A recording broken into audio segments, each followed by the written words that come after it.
বিষধর Russell's viper সাপ নিয়ে আতঙ্ক এখন দেশ জুড়ে।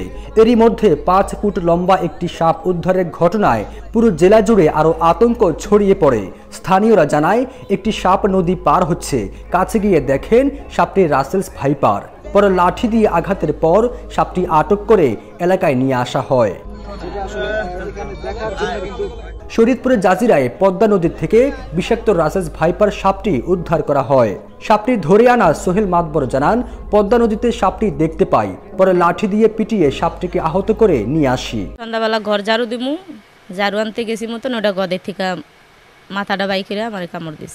পরে সাথে সাথে আমি আমার বঞ্জিরে ডাক দিছি, ডাক দেওয়ার সাথে সাথে উই আমার হাতে বাঁধিছে, বাঁধিয়ে আমার নিয়ে গেছে, হাসপাতাল নিয়ে গেছে।